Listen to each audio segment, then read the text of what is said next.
Nobody announced it. There was no press conference, no live stream, no executive standing at a podium in front of a gleaming new aircraft. Just a regulatory filing, a quiet confirmation, and a program that had been holding its breath for years finally exhaling. The FAA cleared the Boeing 777-9's flight control software. That sentence might not sound like much, but inside Boeing, inside the airlines that have been waiting, inside the offices of regulators who have been watching this program with extraordinary scrutiny, that clearance means something significant shifted. A door that had been locked for years just opened. The question nobody is asking out loud yet is whether Boeing walked through it in time to understand why this software approval matters. You have to go back to a moment that changed everything about how America certifies commercial aircraft. The 737 MAX accidents didn't just ground a plane, they forced a reckoning.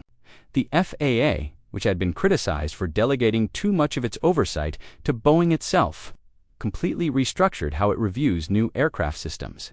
Flight control logic, software behavior, pilot awareness, every layer got harder to clear. The 777-9 was already deep in development when those new standards arrived.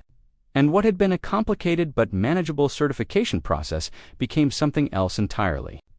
Regulators identified specific concerns about how the aircraft's flight control systems behaved in certain operating conditions.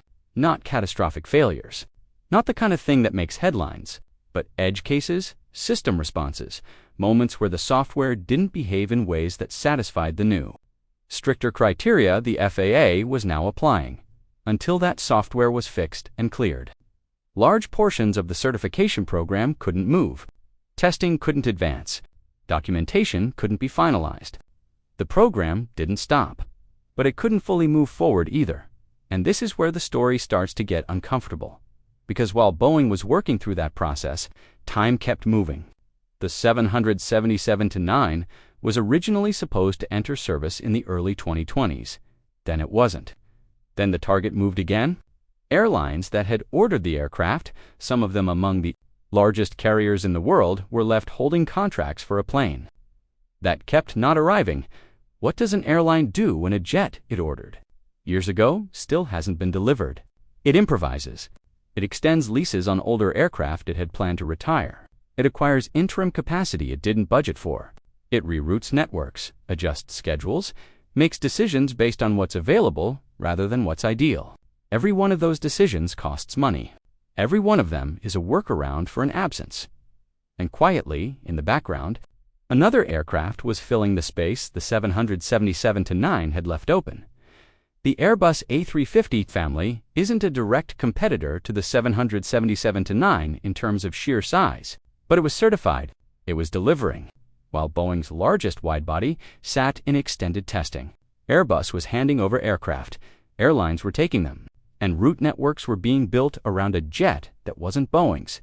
That matters more than it might seem, because once an airline builds its long-haul operation around a specific aircraft crew training, maintenance infrastructure, spare parts, inventory, route planning, switching becomes expensive.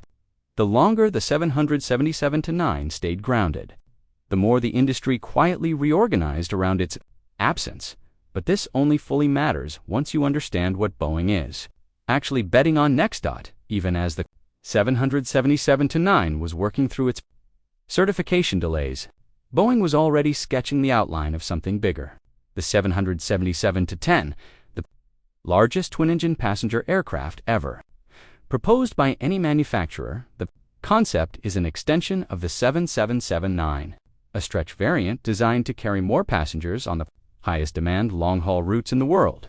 Routes connecting major global hubs, where slot constraints mean you can't just add more flights. Routes where the only way to move more people is to put more seats on each aircraft. Boeing's argument is straightforward.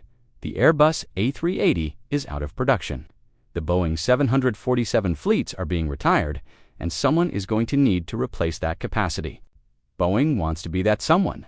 The aircraft would be powered by two GE9X engines, the same engine being developed for the 777-9, each producing more than 100,000 pounds of thrust.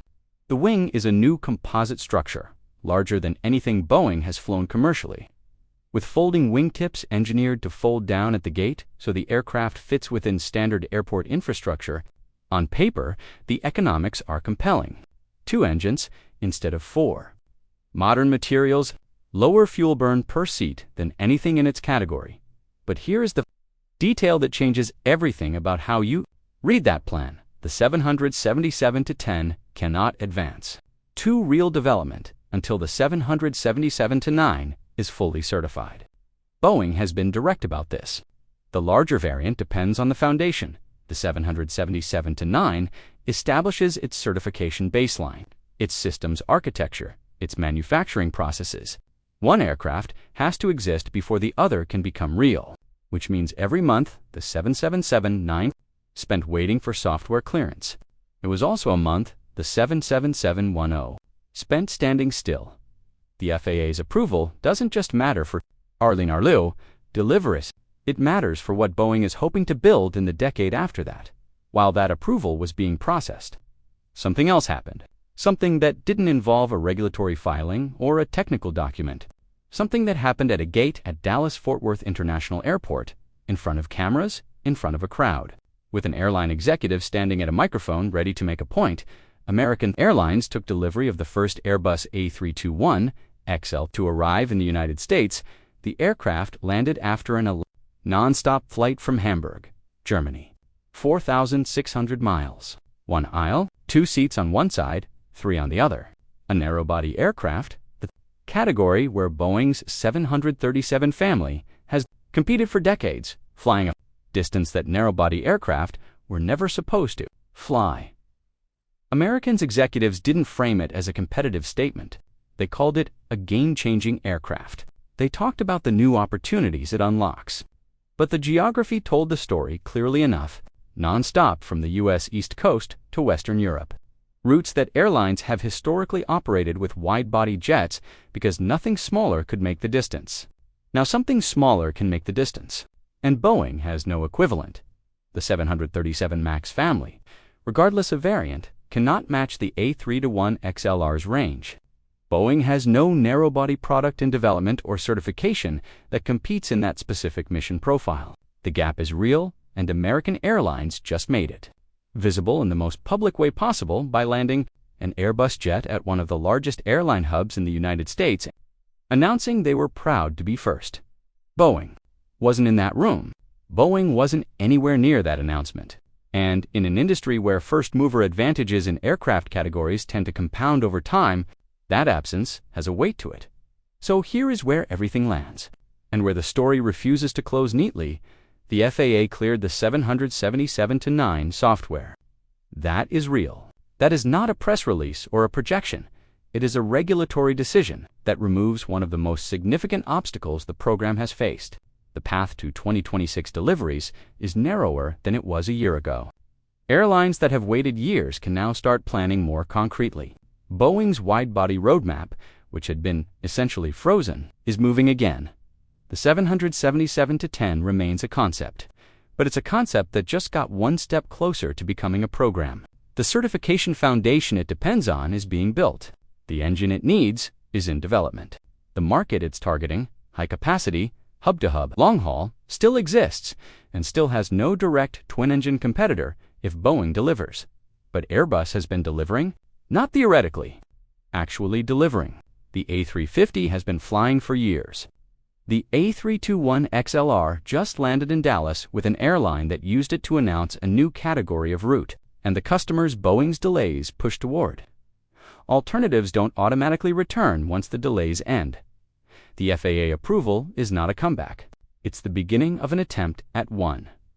What nobody can answer yet, not Boeing, not the airlines, not the regulators, is whether the market that waited for the 777X is still the same market that exists today. Whether the routes it was designed to fly are still structured the same way. Whether the airlines that ordered it years ago are still planning their networks around the same assumptions they had when they signed. The aircraft is real. The clearance is real. The question is what the world looks like now that it's finally allowed to fly into it.